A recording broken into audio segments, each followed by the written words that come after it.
from mocking his opponents before dropping them to the canvas. I'm not sure all the taunting and posing and acting is... To bone-shattering knockouts. Watching as Roy Jones tattoos Brannon, and then Jones says, look, you want more? Okay. A convincing case. These are 5 of the most brutal finishes by Roy Jones Jr. The book is Trinidad. The fight between Roy Jones Jr. and Felix Trinidad took place on January 19, 2008. Both men were legends, though past their prime. Trinidad was coming out of a long retirement, while Jones was trying to prove he still belonged among the elite after a rough stretch in his career. And the fight could end up being a boring fight. 2 low blows by Trinidad. Are reluctant about throwing low blows. Some of them have looked intentionally. Trinidad started strong in the early rounds, pressing forward with his trademark aggression in combinations. But Jones remained composed. Exactly. They both slowed down just enough to make it a good fight at this stage of their career, particularly Roy. Jones has never had a bad habit at any moment in his career. As the fight progressed, Jones took control, landing sharper, cleaner shots and slowing Trinidad down. He's a terrific and sizzling hook he's thrown in a while. That may have affected Jones. In the 7th round, Jones scored a knockdown with a right hand, and in the 10th, he put Trinidad down again with a left hook. He's not going to take no. Roy Jones 1-2, 1-2. Watch that elbow, Tito.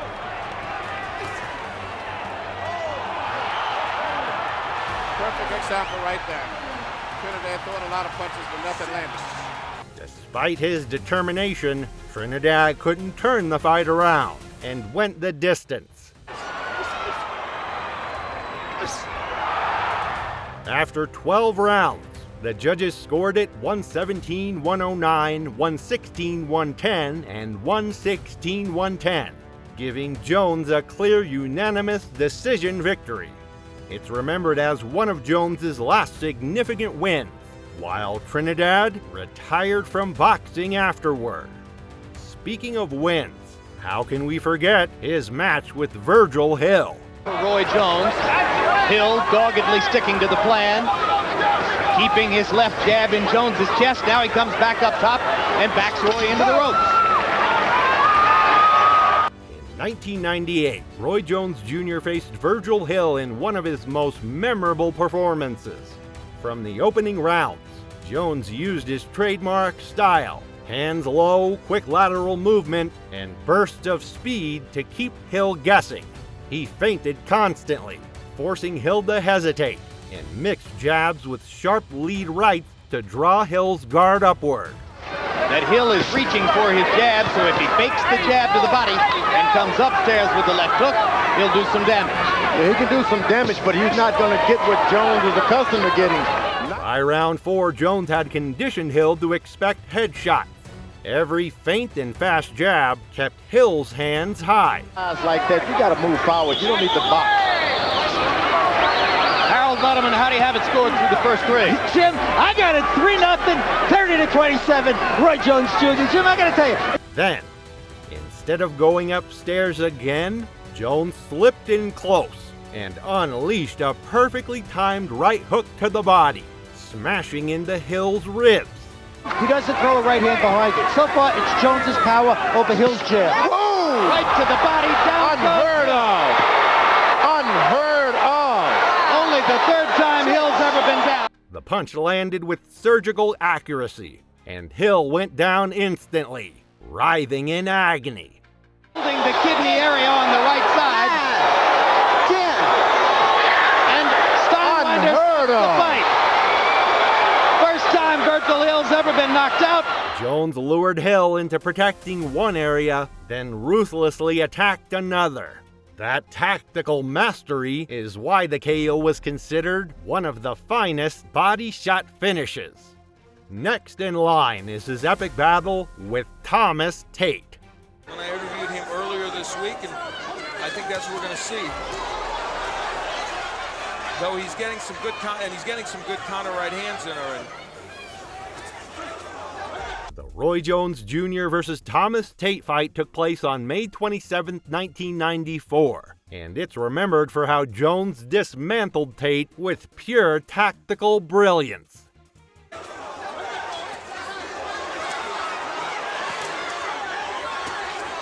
The hand speed of Jones is the big difference here.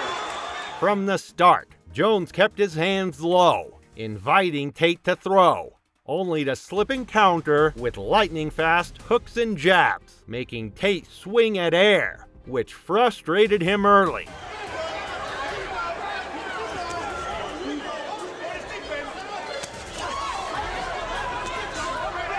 Thomas Tate is not a huge puncher. Then, in the second round, Jones executed the setup perfectly. After feinting a jab, he launched a monster left hook that landed flush on Tate's jaw. Round 2 underway. And interestingly, only 18 of Jones' 96 punches in round 1 were. Oh, and down goes Tate. Wow. The timing and speed were so precise that Tate had no chance to react. Oh, and Tate. That's it. His corner comes out and stops it. And Roy Jones Jr. does advance early in round 2. The fight was waved off immediately, and the knockout went straight into Jones's career highlight reel. Jones's match with Glenn Kelly is yet another epic example of his skill. So Kelly comes out and tries to attack, but as you can see, one punch at a time and slow at that. And once he starts throwing punches, it's just a matter of time before he's going to get caught.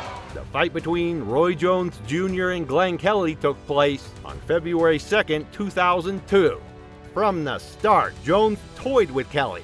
Kelly tried to press forward, but every time he threw, Jones either made him miss or punished him with lightning-fast shots. Well, when Vernon Forrest fought a very fast fighter in Shane Mosley last week, he said, the way you stop speed is with the jab.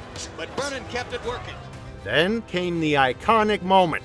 In the 7th round, Jones stood in front of Kelly, casually put both hands behind his back, and leaned slightly forward as if daring Kelly to attack. It was the ultimate taunt. You're there because of the style of the opponent or whatever. Shane Mosley learned that last Saturday night. Again, once again, third knockdown of the night. The moment Kelly moved in, Jones exploded forward with a perfectly timed counter right hook that landed flush on Kelly's chin. The punch sent Kelly collapsing, making this knockout one of the most iconic ones ever. But the fight with Bryant Brannon was every bit as iconic. Oh, he rocked Brannon with a solid left hook, and now he's got Brannon wobbled. Here we go. Here we go. The Roy Jones Jr. versus Bryant Brannon fight started on December 16, 1996. From the opening bell, Jones took control with his speed. Okay, now it's my turn. Left hook again. By the second round, Jones exploded with lightning-fast combinations, knocking Brannon down multiple times. Ultimately, the referee had to step in and stop the fight for a brutal TKO. Jones tattoos Brannon, and then Jones says, look, you want more? Okay. Roy Jones Jr. is truly a legend. Which of these knockouts was your favorite? Drop your thoughts in the comments, and I'll see you in the next video.